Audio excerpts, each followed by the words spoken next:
Nous allons maintenant en République démocratique du Congo. Nous allons donc en parler avec vous, Renaud Girard. On est donc à 10 jours à peine de la fin de son mandat. Que risque-t-il de se passer ? Le président Kabila a promis qu'il respecterait la Constitution, et là, il ne le fait pas. Cette violation de la Constitution est d'autant plus surprenante de la part du président Kabila que c'est lui-même qui l'a promulguée, cette Constitution, avec une disposition verrouillée qui interdit effectivement de faire plus de 2 mandats consécutifs. Alors, comme vous l'avez dit, l'Église a essayé de s'interposer entre le pouvoir et l'opposition. Aujourd'hui, un véritable dialogue. Oui, la conférence épiscopale nationale du Congo, donc la CENCO, contre cette médiation. Ça donne quoi aujourd'hui, cette médiation ? Eh bien, ça va commencer, donc à partir du 8-9 décembre, commence donc des discussions entre les gouvernementaux, si vous voulez, et l'opposition, qui est menée par 2 leaders, en fait. L'un qui est le vieux leader de l'opposition, Étienne Tshisekedi, qui a l'autorisation d'être sur place, et l'autre qui est le jeune leader, qui est Parce que Tshisekedi a quand même 83 ans. Donc on imagine mal être le nouveau leader qui est très populaire et qui incarne la relève, le recours, qui est Moïse Katumbi, qui est un entrepreneur de la région de l'Est, de Katanga. Il a été gouverneur de la province pendant 2 mandats, il l'a plutôt bien géré. Et Moïse Katumbi, aujourd'hui, est donc l'avenir, mais comme il est victime d'un harcèlement judiciaire de la part du pouvoir, on lui si vous voulez, on l'a harcelé, on l'a accusé d'avoir volé une maison. Ensuite, le juge qui l'avait condamné s'est enfui et a déclaré aux journalistes en Occident qu'on l'avait menacé d'un revolver pour signer cette ordonnance contre Moïse Katumbi. Bref, Moïse Katumbi est aujourd'hui à Bruxelles. Sa sécurité n'est pas garantie, donc il ne peut pas revenir dans son pays, mais il incarne, il est jeune, il est très... il a une foi chrétienne extrêmement implantée. C'est une personne qui est très construite intellectuellement, qui a très bien réussi dans les affaires. Il a commencé à travailler à 18 ans après une formation chez les Pères Blancs belges. Et c'est de la consternation parce que la transition n'est pas aménagée par Kabila, si vous voulez. Mais il n'y a eu aucune transition pacifique dans le pays depuis l'indépendance en 1960. Comment ce schéma, en fait, peut-il changer aujourd'hui ?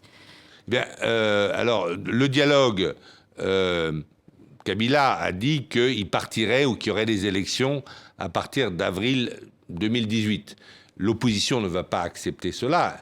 Elle veut dire, bon, peut-être qu'on peut les retarder, ces élections en 2017, mais d'abord, il faudrait un départ immédiat, c'est-à-dire le 20 décembre, de Kabila, puisqu'il a fini son mandat, un président de transition et des élections qui soient organisées dès 2017. C'est ce que... et puis aussi la libération, évidemment, des opposants politiques et l'arrêt du harcèlement judiciaire et l'arrêt des poursuites, notamment contre Moïse Katumbi. Mais on ne voit pas que Kabila veuille quitter le pouvoir. Pourtant, Moïse Katumbi, dans Jeune Afrique, a proposé une sortie dans la dignité, un statut d'ancien président pour Joseph Kabila, de manière à ce que ses biens et sa personne soient protégés. C'est un problème en Afrique, le statut des anciens présidents. Mais rien ne vient. Il y a toute la parentèle, tout l'entourage qui a sans doute beaucoup profité, parce que c'est un pays extrêmement corrompu. C'est dans les 20 derniers pays du classement de Transparency International, la RDC. Tout le pays est à reconstruire, en fait. Tout le pays est à reconstruire. Il n'y a plus d'infrastructures, si vous voulez. Les infrastructures, les routes sont très mauvaises. C'est pour ça que ce pays, qui pourrait être une très grande puissance agricole, importe, en fait, énormément de nourriture. Oui, parce que les produits pourrissent, ne peuvent pas être transportés. Il n'y a pas de Donc l'État n'est pas tenu aujourd'hui. L'État n'est pas tenu. On peut penser aussi à l'électricité. Ce pays a des fleuves immenses, le fleuve Zaïre, et pourrait en fait... le fleuve Inga dans le pays... Voilà, alors il y a un barrage à Inga, effectivement, en aval de Kinshasa, et ce barrage fonctionne à 20% de ses capacités. Il pourrait donner l'électricité à toute l'Afrique noire, à toute l'Afrique en tout cas des Grands Lacs, et aussi les investisseurs n'en font plus confiance à ce pays, puisque les lois, il n'y a pas de stabilité fiscale, il n'y a pas de stabilité juridique, donc les mines sont sous-exploitées, et le PIB par tête ne cesse de descendre. Il est par exemple aujourd'hui à moins de 350 $ par habitant. Alors c'est un pays extrêmement riche, alors qu'un pays qui n'a pas de richesse particulière minière, qui est le Katanga, qui est le Rwanda, qui est juste à côté, a le double, à 700 $ par habitant par an de PIB. Et donc c'est un petit peu la consternation.